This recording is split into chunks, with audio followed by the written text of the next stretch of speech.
There you go. Okay. So, evening, everybody, and welcome to the Glory, Glory Man United podcast. I am not your regular co-host, and I am joined by not a regular guest.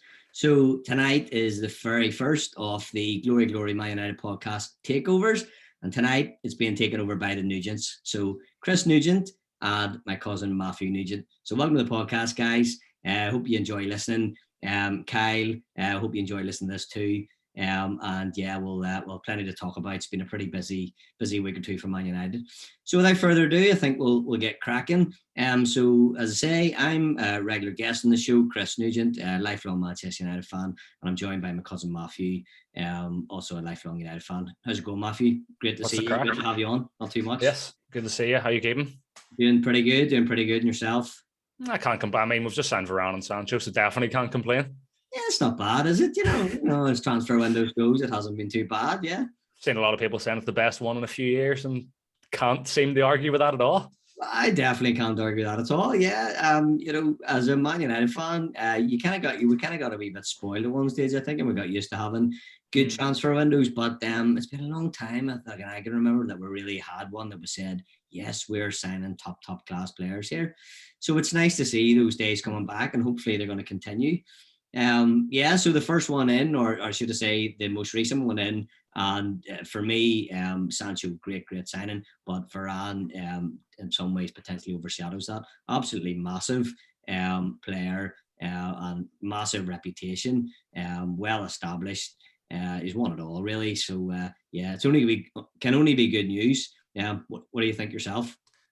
The fact that he's won more Champions League than our club has is pretty much a good sign. It's annoying, but it's a fact. Like, it's a shame. You want to get more Champions Leagues, but then you're up in his and he's still staying above us. Yeah.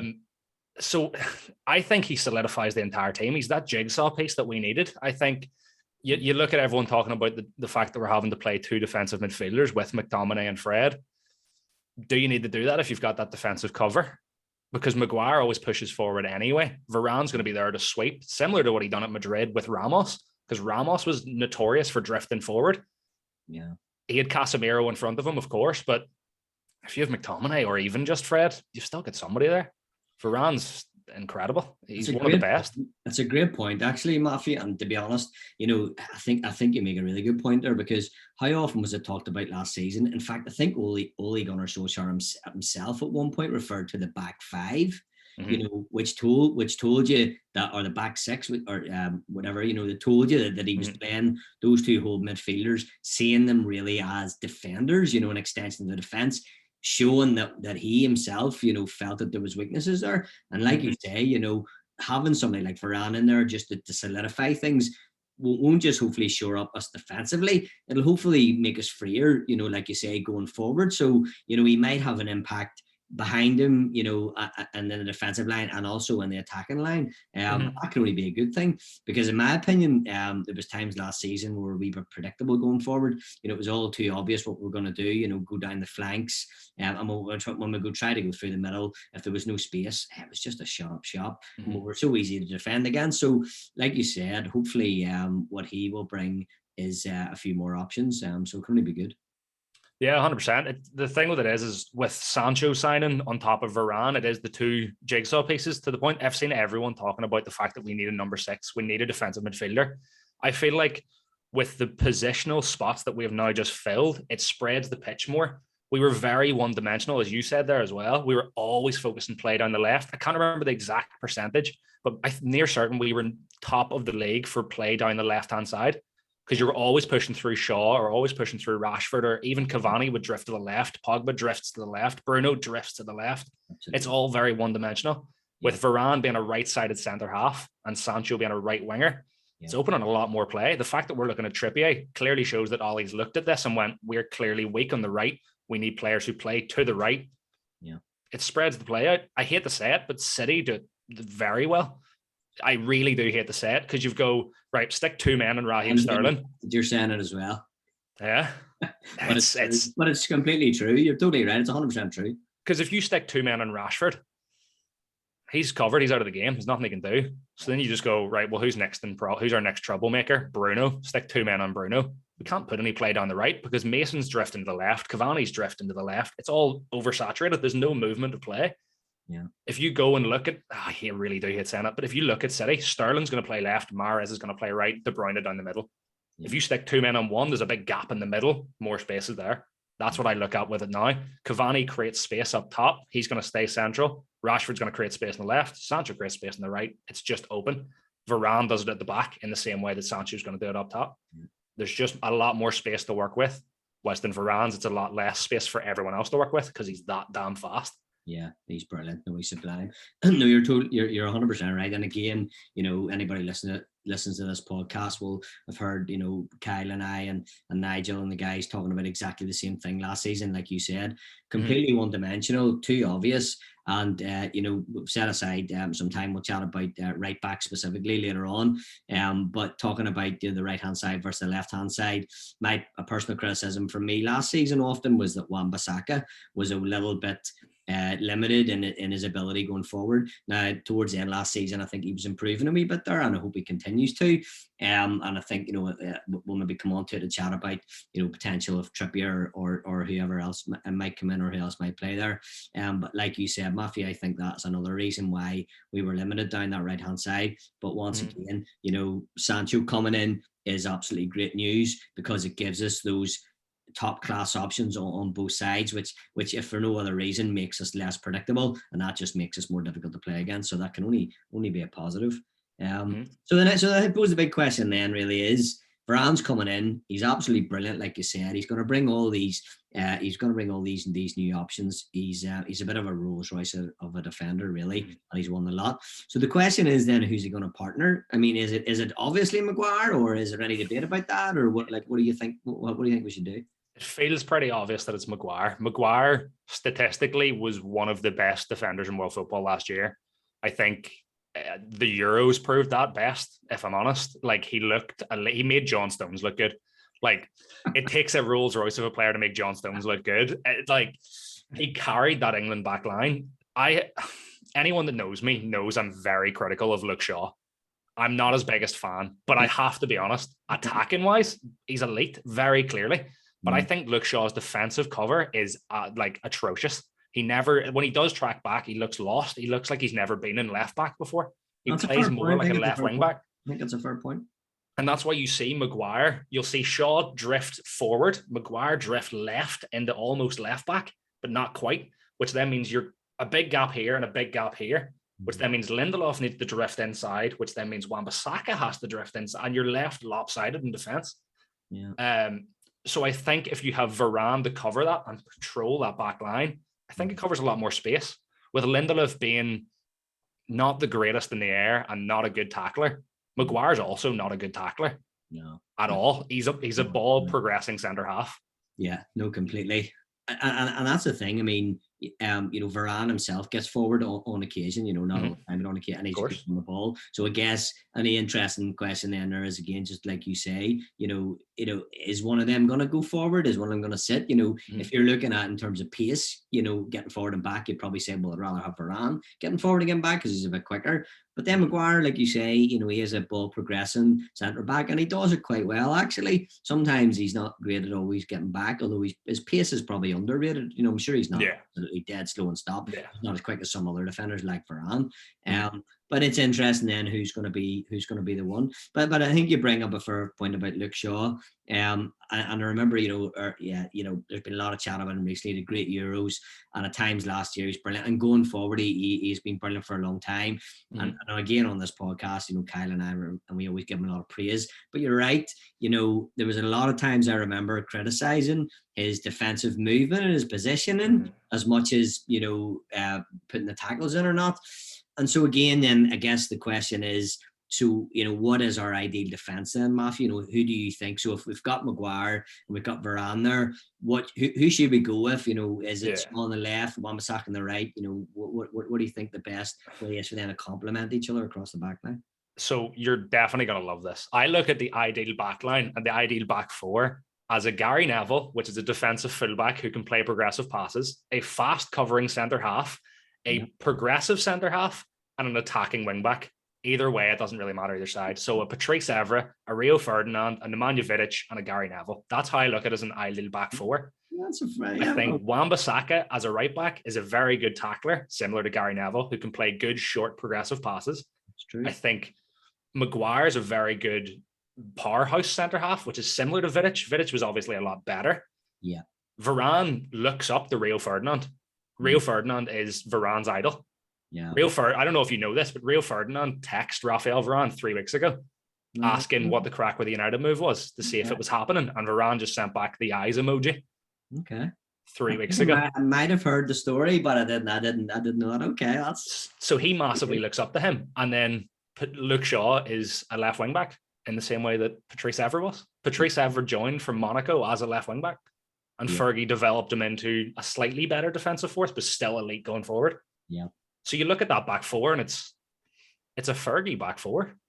Yeah, no, it definitely is. I think you make a really fair point, and actually, it's a really good comparison that I've never really heard anybody give before. But it's a very good point, Matthew, because I guess when you think about it, player for player, and you look at some of our best, and we've been really lucky, I think, with centre back pairings, particularly that we always got it right. From Pallister and Bruce, Rio and Vidic, and you had Stam in there and Ronnie Johnson and stuff. We've always had great defensive pairings.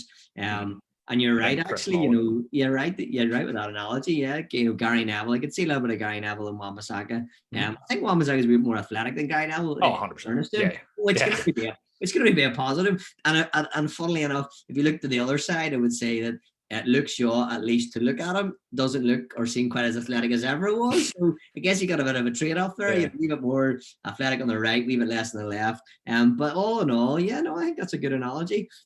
So I guess then the next question then is, and talking about people coming in and people not coming in. So you mentioned Trippier there, and also we know that Dalot has just come back from AC Milan. Although there's chat about him potentially not staying. I didn't actually see the game last night, but I don't think he had a great game. I think he got a bit of half. I don't know if you seen the game or not. But I missed it. I was at work, but I think he only got like 35 minutes, and the second goal was apparently his fault, pretty much entirely, which brought it back to a draw, which is, if you're going to concede a goal, it's not the one you want to concede. No, exactly. Yeah, so it's not good for him. And then Brandon Williams, and I quite like Brandon Williams. He's a young guy, but I think he's very good. Got a lot of great attributes. He's quite quick. He's tenacious in a tackle. He's not afraid of anybody. He gets forward, he gets back. But a young guy with a lot to learn. And I've heard that he's potentially looking to go out on loan somewhere. So I guess then the question is it just going to be Wan-Bissaka, or is Trippier going to come in? And if Trippier does come in, is he coming in? I mean, he's 30 years of age, not saying he's past his peak, he's not at all. Is he coming in as cover or is he coming in for Wan-Bissaka? Would he come in as a half and half, maybe to play, to give him a rest, or is he coming in to take over? Is Wan-Bissaka going to take a backseat? Somewhere in the middle, maybe. I think it could be a balance of 20 games each. I really, really do. Everyone talks about Trippier and how good he is going forward and how he's a wee bit defensively weak. He's putting up 2.2 tackles a game. Wan-Bissaka puts up 2.6. So there's really not that much difference in their tackle numbers. Wan-Bissaka obviously is hitting those last ditch slide tackles. It makes it look far better. I was gonna say, they look dramatic. They look nice to get you off your feet. You go, oh, what a tackle! Yeah. I totally agree. So it sounds a lot better. He's even interceptions wise, Wan-Bissaka is getting 1.8. Trippier is at 1.4. Yeah. Statistically, they're not that different. Trippier is noticeably better going forward though. Yeah, so do you look at that and you go, that's the trade-off, isn't it? Yeah, maybe it is 20 games a season each, because Trippier is going to do better against your Burnleys. I know he played for them, but he's going to do better against that, where you're going to have to just overload an attack to try and break down their 8-man defense that they've built. He's going to be better then. Wan-Bissaka is going to be better against your Liverpool or your City that are going to try and progressively overload you. Yeah. Wan-Bissaka is going to hopefully sit in his position. He's really notorious for drifting inside into that centre half role. Again, as I said before, I don't know if that's because Luke Shaw's pushing up, Maguire drift across, everyone drifts across. It might not be. He did do it in the QPR game in the friendly there. He got caught sleeping because Axel to Nzebi pushed central. He pushed central, then got caught at the back post. He's really notorious for it. Trippier, I can't say I've seen that. That's it. Again, that's a good point. And just when you're saying that, coming back again, the things that we saw a lot of last season, like you said there, we always notice in the games against the Cities and the Liverpools, particularly against City, if I remember, Raheem Sterling was virtually in Wan-Bissaka's back pocket for most of the games. It was always great to see, and always thought, what a defender he is. But like you said, we didn't get forward much. But then in those games, perhaps we were only having short breakaways because they were dominating possession. Mm-hmm. And it was the games against your Burnleys or your sort of lower middle to bottom of the league teams. Not that they're not good sides, because they obviously are, that were sitting back against us. And interestingly, Matthew, that would indicate, like you said, that perhaps Trippier, if he came in, would be coming in for some of those sort of lower games where we need more, a bit more dynamic play going forward, and bringing Wan-Bissaka in, to sort of do a job in the bigger games. Which is no slur on him at all. So yeah, so it's going to be very interesting. There's certainly a lot of options. There's certainly. And speaking of the right hand side, then we can't go any further without talking about Sancho. Signing of the season, 73 million, the big money. It's been long and drawn out, although actually, in fairness to United, and I've criticised them a lot the last couple of years about transfer windows, but actually they waited this one out, and it looks like they maybe have got a little bit of a better deal. So fair play to them. We can't really argue, and better late than never, I suppose. So yeah, what's your reaction to him? I seen a tweet, and it was I can't remember who it was that put it out, but it was something to do with, we got Sancho and Varane this season on combined less than what Dortmund wanted last year for Sancho alone. Yeah, and I was like, that you can't deny that that's a good bit of business. No, of course we went a year without Sancho, but let's be honest, we weren't going to win the league this year anyway. I love the idea of it. It was a lovely couple of months. I stuck a tenner on it as a bet. It was great, right? I would have won $1,000 if it came through. It was wonderful. It never happened. It was never going to happen. That says it all. At the grand from a tenner tells you what our chances were really like, doesn't it? Because it was inevitable that we weren't going to win the league last year. We got second place, which was good. We now can progress on that and challenge. With Sancho and Varane, with the money saved, we got Varane. Let's be honest, that's what happened there. Because we couldn't have spent 110, 120 million last year and then still got a Varane. That never would have happened. Because you've seen it with the Glazers before, where you go in for a Di Maria, that type of player, you spend big, you give big wages, and then you go, right, okay, we've got 2 transfer windows and nothing now. Yeah, you've seen it happen a million times over, and happen too often, and not only happen too often, but how many times recently have we got the big names and been absolutely stung? It's looked like the clubs have seen us coming. Di Maria was a good example. Sanchez from Arsenal was another good example. He wasn't the same money. Yeah, Falcao was another one. Depay, arguably, although he's tried to be a good player, and I always thought Depay, there was a lot of good attributes about him. But how many times that happened? So you're right. It's good that for once we've got the big names, we've got the big players, and we're not throwing the kitchen sink at them to kind of get them. So no, completely agree. And that's just the financial side of it. As an actual player perspective, it's incredible how we've got Sancho. Sancho is second in key passes and progressive play on the right side. Actually, I think on both wings in the world, second to Messi, because Messi's not human. That's just incredible. And it also begs the question, I know we're not here to talk about England, but how did that guy not don't even him in that Euros? I was in London for that final, and everyone in the bar that we were sitting in was just looking, going, they need to bring on Rashford or Sancho. I'm sitting beside a guy that's from Leeds who's a City fan. Right. And he's going, how are they not bringing on Sancho or Rashford? Yeah. The guy's a City fan from Leeds, and he's recognizing the fact that our players are clearly better than what's on the pitch. He had said take Kane and Saka off for Sancho and Rashford because they're very clearly better. That would have been a good shout. Yeah, I can't argue with that, and I can't understand why he didn't get a game. I mean, okay, I get what Southgate did, and let's be honest, they got to the final, and he obviously did something right tactically. Fair play to him, I'm not going to argue that. Sancho was so good on the ball, like you said, and Rashford, as great a player as Kane is, I don't think Kane was fully fit for that Euros, to be honest, and Rashford. Or be it Rashford, I don't think was fully fit either. But Rashford is a younger player. He's got the legs. I can't. But you know what? At the end of the day, like I say, we're not here to talk about England. Whatever happened. I just hope he does it for United this season. and the signs are looking pretty good. So then the thing is, Matthew, so, obviously what we had last season was we had Cavani up front, absolutely unbelievable. We had Rashford normally on the left again, absolutely brilliant, running in behind, pace, threatening defenses. On the right-hand side is always where we've been weak, so you can see why Sancho's come in. Well, when I say weak, we've had options. Martial sometimes played up front. I was very critical of Martial. I don't think he was great. Greenwood, for me, is an absolute worldly in the making, and he did play on the right. And I guess that's my only question now is, what does it mean for Greenwood that Sancho's come in? I really don't think this. I'm trying to be nice about it. I think it doesn't change it at all. I think it means absolutely nothing. Okay. I think Mason is destined to play in striker. I don't think Mason should be anywhere near that right wing. He's notorious for drifting central, which is the reason that we're lacking in that right wing. We don't have a playmaker on that right side. It's the same as I said earlier on. Mason's going to drift central, which is technically left from where he's supposed to be playing. It's everyone's drifting the same direction. It's like there's a big wind blowing us to that flag. It's crazy. So I think it doesn't have anything to do with it. You see Cavani taking him under his wing. You see it in was it the Roma? Which game was that? I think it might have been the Milan game where somebody started on Mason and Cavani was straight over. Yeah, I think it might have been Milan. I can't quite remember, but yeah, you're right. And you see Cavani taking him under the wing. And I think that's more than just I like this player. I think it's more of I can see you stepping into my boots when I leave. Yeah. No, it's a fair point.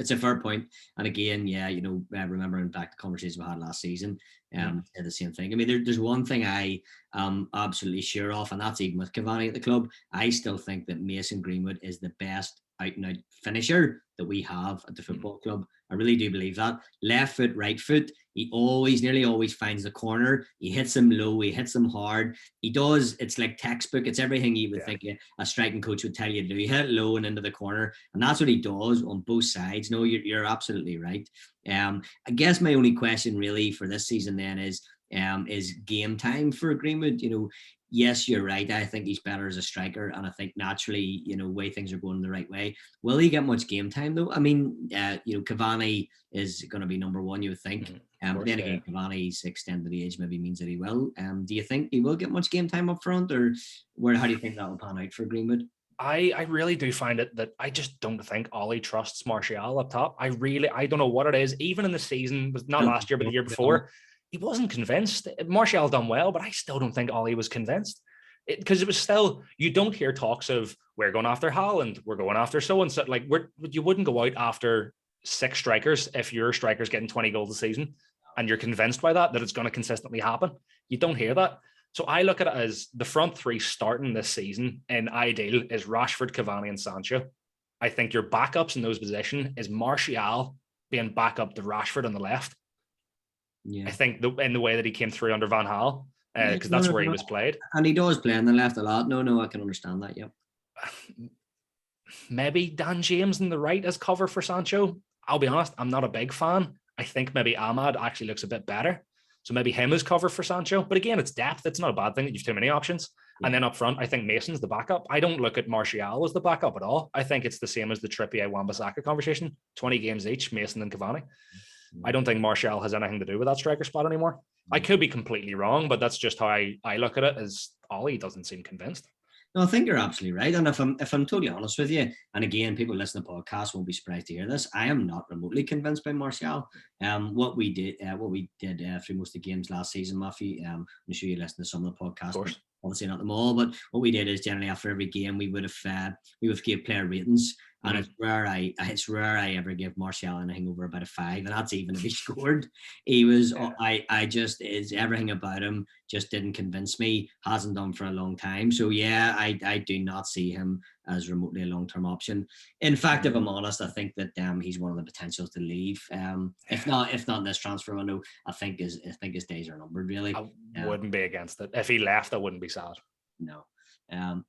So speaking about people who, in my opinion, I wouldn't be sad if they leave. That brings us on to the big story of who's potentially going to leave, or will they leave, will they not leave? And that's the obvious Paul Pogba. So first question, before I'm even going to ask you if you think he's going to leave, I'm going to ask you, would you be happy if he left, or would you be sad? I don't know. I'm really, really stuck in the middle with it. Similar to Paul Pogba's play style, I'm really inconsistent on my thoughts on this. I look at it and I'm like, Paul Pogba on his day is the best midfielder in world football in the past, say, 10, 15 years. The man could put on a dominating performance and you're like, that guy is elite. Like, I don't know how he does it. I can't remember, there was a game this season where I think he scored, got an assist and just run the midfield. But then there's the next game, like literally the next game, it was like he wasn't on the pitch. Yeah. He's really inconsistent that way. And I think my emotion on Paul Pogba is exactly the same. I look at it and I'm like, I'd be upset, but I'd also be like, if we get somebody else, I'm not that angry. If we go after somebody like a Sal Niguez or something, I'd be like, I'm probably more convinced by the consistency than I am a once in a while elite performance. Yeah. It's hard to disagree with that. Like you say, there's games he's virtually won on his own. Mm-hmm. And there's other games where he literally, you could have brought on the tea lady and she would have done the same job. Or you could have brought me on and I would have done the exact same job. You know what I mean? Lying on the pitch and not actually moving, and he would have done the same amount that he does in some games he plays.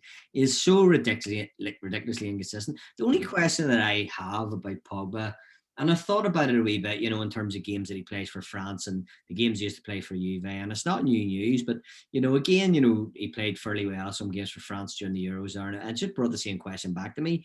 Is it a case of Pogba needing certain types of players around him? And that's not to say that we should cater to that, but is that what it is with Pogba? Will Pogba be one of these players who leaves Man United, goes to a PSG or another club, say he goes back to Juve or something like that, or Madrid, and has great players around him? Does he become that player on a weekly basis that he is for France? And will we be going, why do we not see that player? Is that what's going to happen? Is it players around him, or is it just him, or is it both?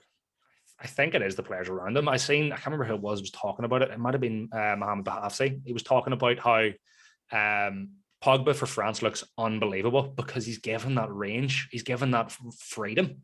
Yeah. But you can't do that at United because we're currently playing as a six alongside Fred, who's notorious for giving the ball away. Exactly. Pogba's notorious for giving the ball away, but at France level, he's got N'Golo Kante beside him. Guess who's going to get the ball back immediately? Exactly. They're going to cover for that weakness. There's a massive difference between Fred and N'Golo Kante, and it's noticeable. I look at Paul Pogba and I look at one midfield that I can think of in world football that I'm like, he would be elite in it, maybe two. Real Madrid with a Casemiro behind him, and Leicester. Okay. You stick Wilfred Ndidi beside Paul Pogba, you have a different gravy Paul Pogba. That man bangs every tackle. Like, he has the highest tackles every season in the last 3 years, I think, in the top 5 leagues. Okay. Only Aaron Wan-Bissaka, N'Golo Kante, and weirdly this season, Eduardo Camavinga being close to him. That's interesting. Just don't say that too loudly because Leicester might try and buy him. They can't afford him. They couldn't pay his wages. No, I know they can't. They might try and buy him. His ego would let him go to Leicester anyway. I don't think it would. No, he'd start trying to take Brendan Rodgers' job. Yeah, I wouldn't put it past him. That's very interesting. I think you make great points there, Matthew. So that brings me on to the question then of, is he going to leave? Do you think he's going to leave, or will he be there next season? I really don't know. So I was convinced he was gone. I was convinced he was going to PSG, and it was right, Donny's going to get his time to shine. I was 100%. And then I seen the banners in PSG from the PSG fans. And then I seen the photo of David Beckham with him today. And now I'm really unsure. Yeah. I just don't know. I didn't see the photo of Beckham today, actually, but I did see the banner of PSG fans. I thought, that's definitely that deal off. But I don't know. I mean, who else signs him other than PSG? Real Madrid aren't spending money for whatever reason.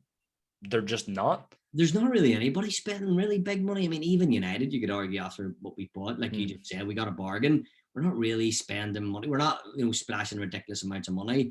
But COVID is bound to have had an impact on that. And you're right, Matthew. I'm not hearing a lot of talk about Madrid signing big names or Barca or anybody really. So yeah, to be fair, he looks like the only place he's going, doesn't it? Barcelona are in over $1 billion of debt. They shouldn't be signing anyone. They had to wait until they got somebody off their wage bill to confirm Depay could join.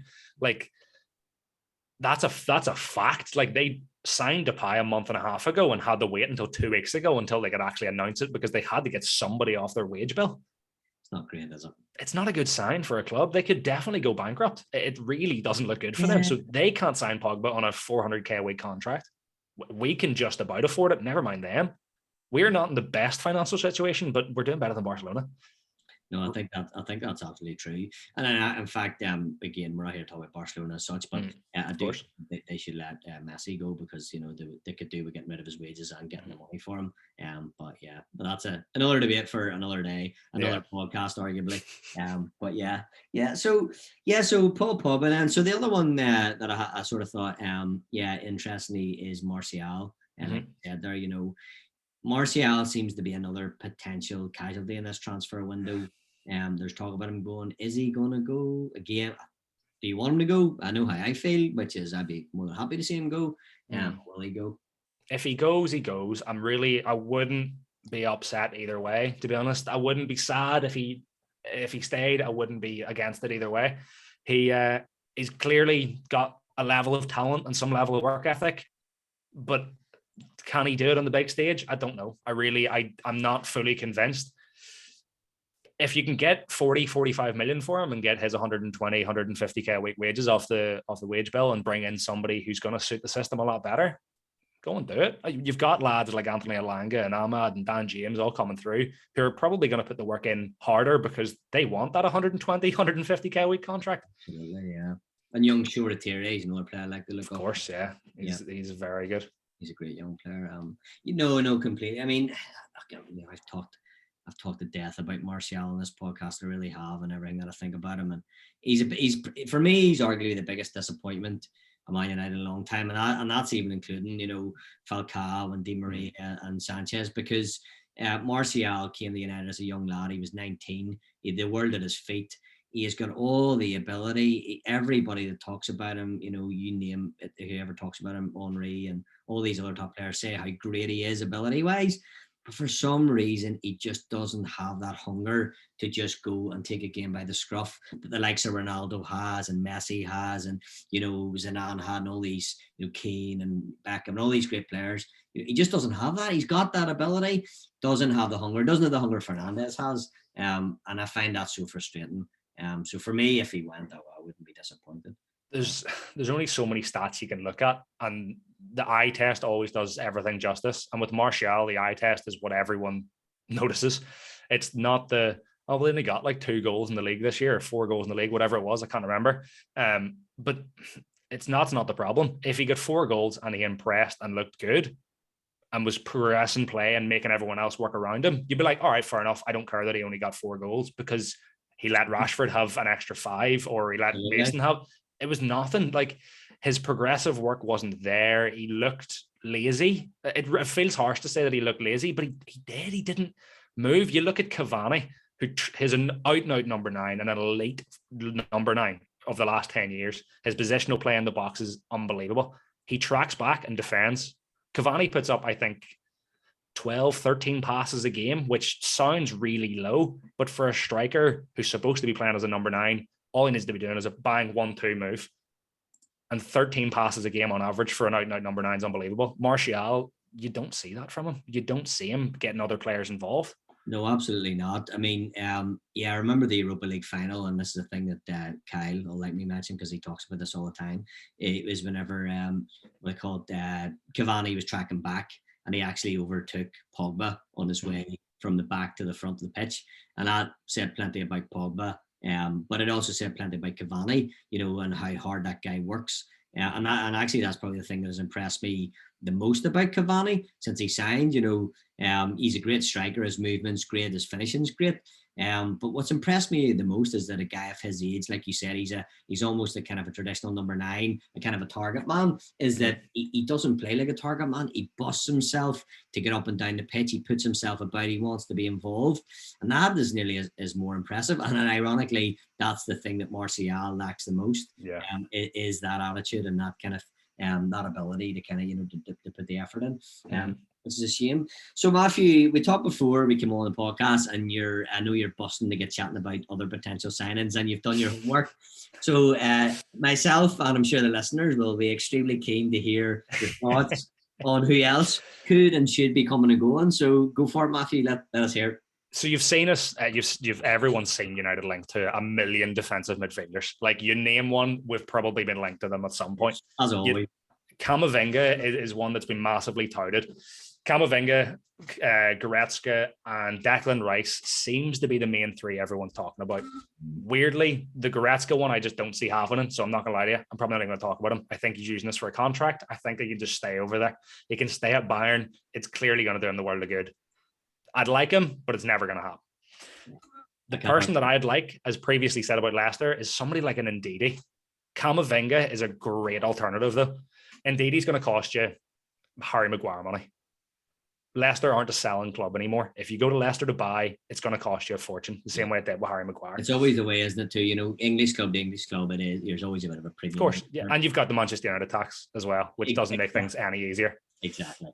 Because if you look at Ndidi's numbers, his numbers are a little bit tarnished this season compared to most, because he's been playing actually in centre half from time to time this season, which obscures the tackle numbers, and everything gets hit a wee bit. His passing numbers are different because he's in a different position to what he's used to.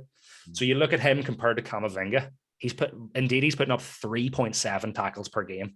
That is elite numbers. Like nearly nobody gets near him. It's unbelievable. Camavinga at 18 in his first full professional season is at 2.8. That's big numbers. An 18-year-old, that's pretty darn good. If you look at United players, the highest tackle numbers we have in the squad outside of Aaron Wan-Bissaka is Fred, who's putting up 2.7. And that's only because he has to keep trying to win the ball back. Yeah. In a way. Yeah, so he'll pass it back and have to just charge at somebody, and he's right beside him. He's technically tackling people that he's just passed it to. Mm-hmm. Yeah, 100%. So like you look at those tackle numbers, and that's what you need. If we're keeping Paul Pogba, you want somebody that's going to be sweeping. You want that N'Golo Kante. We've talked about it before. Even if you look at his passing numbers, and Ndidi is not the player that you're going to want to be banging 60-yard passes. That's not what he does. That's not his thing. You're going to have to look at somebody like a Ruben Neves or a Sol Niguez. It's two different players. It depends what you want to go on and go after. I seen Mike Phelan on a podcast recently talking about he doesn't recognize midfielders as a 6, an 8, and a 10. He recognizes them as midfielders. So he doesn't look at Paul Pogba, Bruno Fernandes, and Nemanja Matic as different players. He looks at them as midfielders, which is, to me, is so obscure. Ollie apparently still looks at it this way. So even if you're looking at having a complete midfield, I always look at it as a 6, an 8, and a 10. Indeed, he's a perfect 6. But we've had it before. You've seen Paul Scholes and Michael Carrick absolutely spring passes from everywhere, open fields of play. Yeah. It's unbelievable. So do you want to go down that route? Do you want to have a number 6 who can spring a pass, but they're not an out-and-out tackler? Yeah. Because if you're going away from that, you're going after somebody like a Ruben Neves. Yeah. Now, if you look at his defensive numbers, it's surprisingly good for somebody of his player. He hits 2 tackles a game, 2.4 at league level, and 2 at national level. But his passing range is unbelievable compared to Ndidi. I personally prefer the idea of Neves, and Wolves are apparently willing to let him go for 35 million, which to me is an absolute bargain. No, that's quite reasonable for, he's definitely a top-class player. He's very much in the Carrick mold of a number 6 in a defensive midfield. The only worry you have is he viable enough in a single number 6 role? At Wolves, he's got 3 players behind him and that 5 at the back. So the numbers are going to be a little bit obscured. The thing with it is as well is you look at his contract. He's only contracted to 2024. That's going to be an easy one to get him out of if Wolves are willing to get him out for 35 mil. Camavinga's is up at the end of the year. You could take a risk and go for both. Yeah, it's a very good point. And interestingly, just as you're saying there, talking about the type of player, that we're looking for, and you're comparing there, number 8, number 10, number 6s. And I think that's absolutely, how you have to look on it, is looking at what we have and what we need. So as we referred, come back to what we said at the start of the podcast, we're talking about, having like a back 5 or a back 6 almost, because not feeling that we've got that strength in the centre backs. If we have Varane, we hopefully have that. We've been playing, Mick Fred for such a long time, McTominay and Fred together. Does that, McTominay for me is a very good player. I mean, I don't think he's a Rolls Royce he's kind of a Roy Keane, but not quite the quality of a Roy Keane in my opinion. Of course, yeah. But very, very good.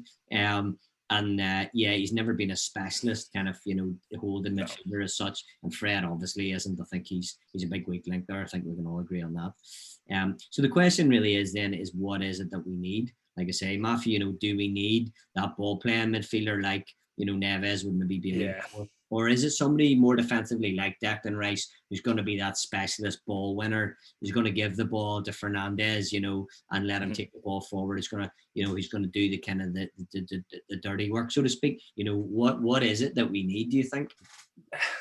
It really depends. You're probably hearing it as well that Ollie is apparently won the run of 4-3-3 this season.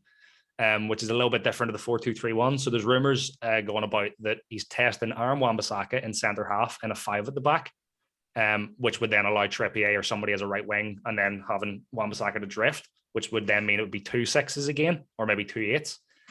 There's also talk of him going as a 4-3-3, which would be a single 6 and then 2 roaming 8s, almost playing like 10s. So it depends on what system he goes for. So if he goes for the McFred system, which is the 2 6s and a 10, you maybe go after Ruben Neves and Camavinga. If Pogba goes, you bring Camavinga in as almost an 8, Ruben Neves as a 6, but they're both playing as a double pivot. Or if you're going to that 4-3-3, you keep Paul Pogba and you go after just the Camavinga or just an Ndidi for the sweep and cover for the fact that the 2 8s are roaming. It depends on what system he wants to go for this season. It really, really does. Yeah, and like you say, you make a good point, because obviously not only do you want to have a system, but you want to have alternatives as well. So it's interesting to see what Rudy goes down. No, absolutely brilliant. So those are some potential coming ins. So speaking of Ollie, Ollie himself has just got a new contract at 2024. So I know that Ollie divides opinion and has for quite a long time. There's a lot of hardline Ollie outs, there's a lot of hardline Ollie ins, and then there's probably a lot of fans who drift between the two, maybe depend on results and different periods of the season. I'm not going to flat out ask you which camp you're in, if you're in either camp, Matthew. I've been fairly in the Ollie in give him time camp. There are times I've criticised him when I thought it was unavoidable, but generally I'm Ollie in. But regardless, it seems that the club owners have decided to keep him for one reason or another. Do you think he deserves a new deal yourself, or how do you feel? As you say, it always divides opinion. I'm massively Ollie in. The only time that I've ever been Ollie out was when we had a really bad string of results last Christmas, and everyone was kind of like, I think it was actually, the start of last season when we lost to Palace, and then it was like a draw here and there, and it looked a wee bit ropey. But he turned it around and he made us look fantastic at the end of that season, to the point that I stuck a bet on us winning the league because I thought it could happen. Like, that level of hope hasn't happened. Yeah, I think he has it. I think he might have that with a new contract.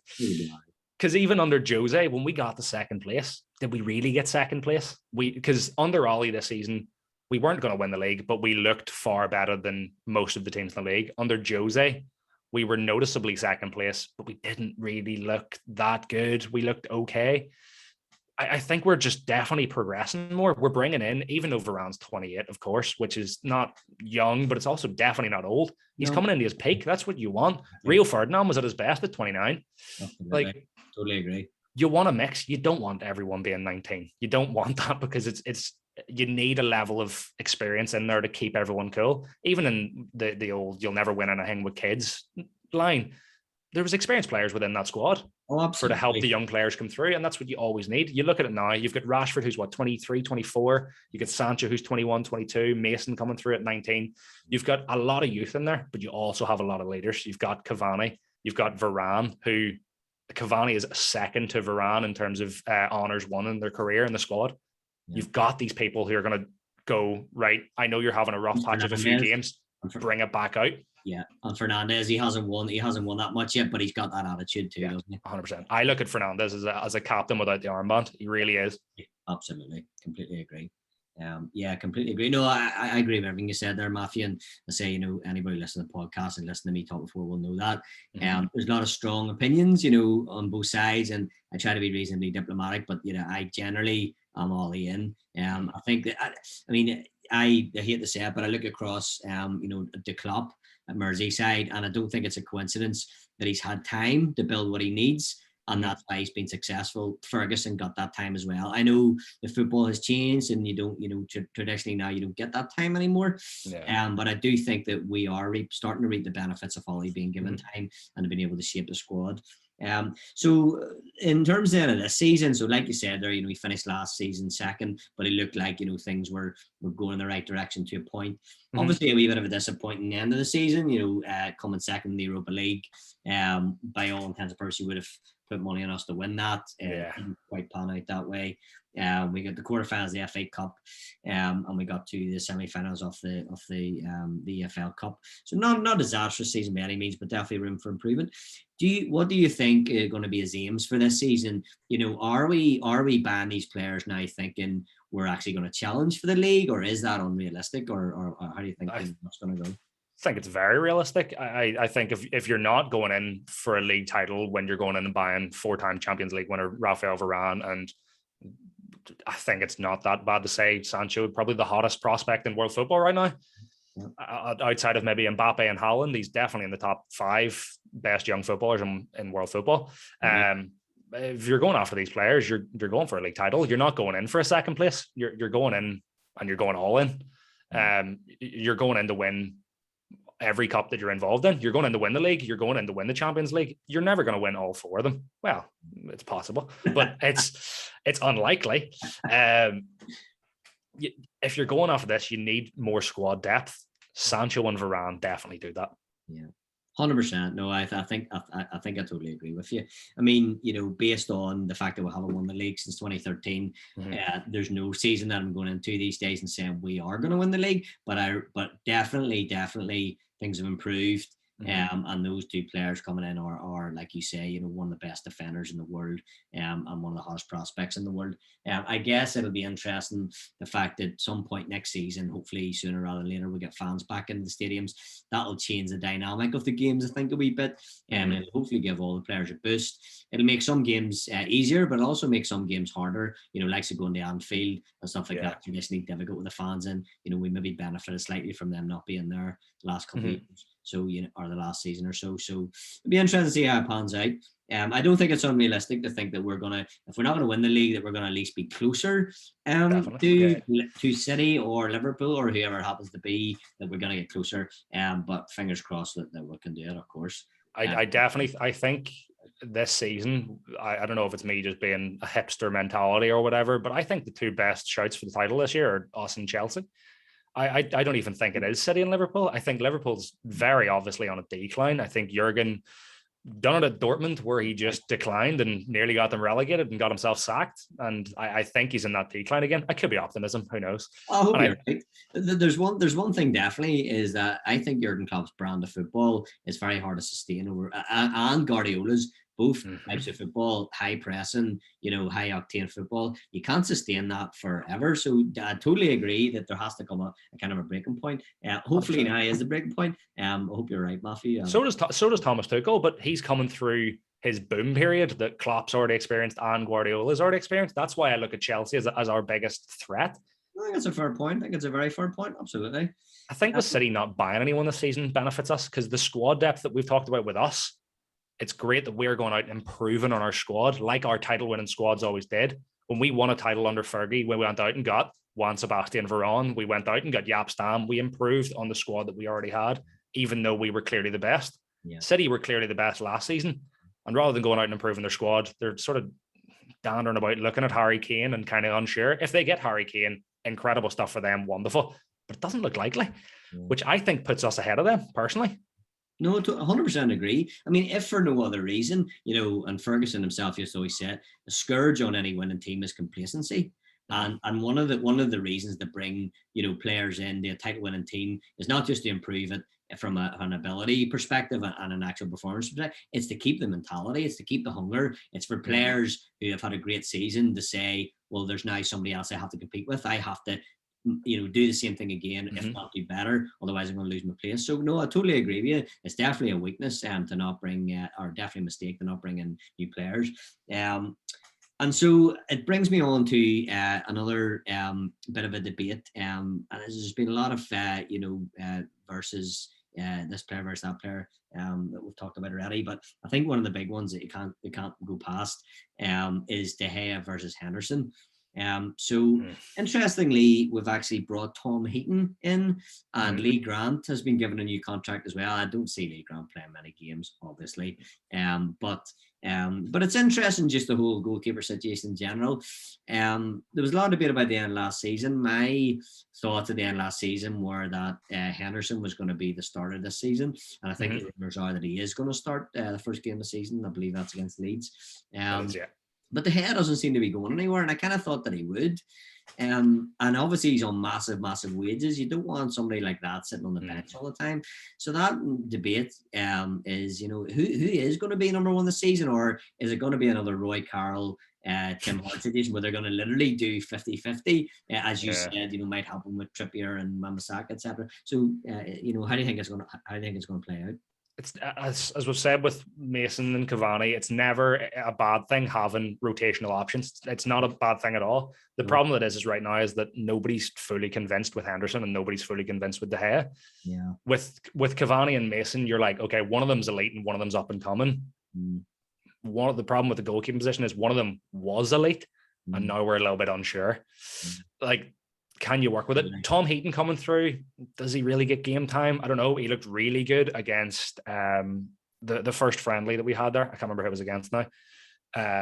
He looked very good in the first half against it, and then we subbed Lee Grant on, and it was as if we stuck a child in that, because Lee Grant might as well have not been there. He looked like he had not played football in years. That's because he hasn't. Also true. But what I've heard from Lee Grant is that he's on a coaching role. So he's not really there to play games. I thought too. Yeah, I think you're right with that. I've heard that, man. He's doing number boards and everything at the end of last season. He's not there to play games. He's bringing the water on next and bringing on the magic sponge if somebody gets injured. Yeah, he's just playing Football Manager at the side. He doesn't know what's going on.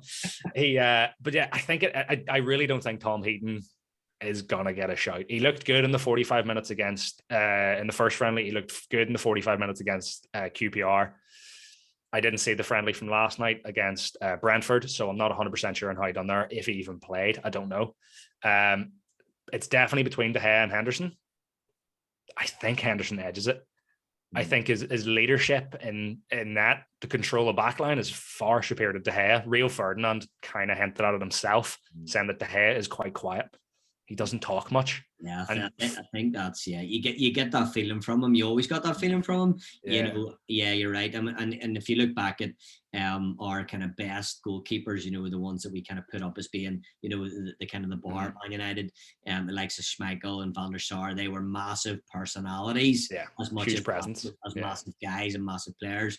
And you're right. I think that is a definite weakness of De Gea, as he doesn't have that presence. And Henderson, in fairness to him, does have that presence. He's a young guy, not a lot of experience at the top level, but he's got a lot of confidence, and that's definitely a positive, I have to say.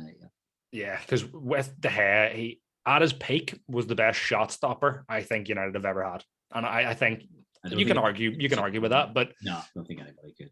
I think as a shot stopper, he's incredible in terms of controlling a backline and being that captain figure like Bruno Fernandes is in midfield. He's not that. No. Henderson, I don't know if his shot stopping ability is up to scratch. You've seen it against Liverpool last season where Salah was one-on-one and he was standing like here and leaving his entire side of his net open.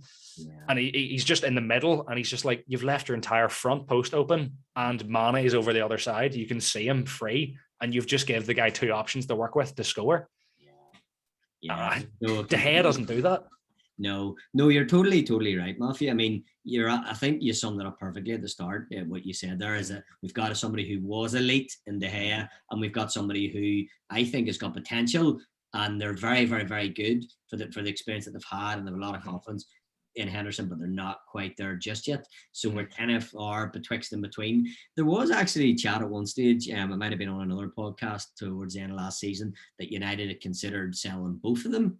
Henderson and De Gea. Now it looks like they're not going to sell either, so that's a complete turnaround from that. But the fact that was even being considered kind of just explains that even the board or people who are making those decisions that think the same as you, that we've got a player who's kind of on the decline in De Gea and a player we're not quite sure he's ever going to be that elite level in Henderson.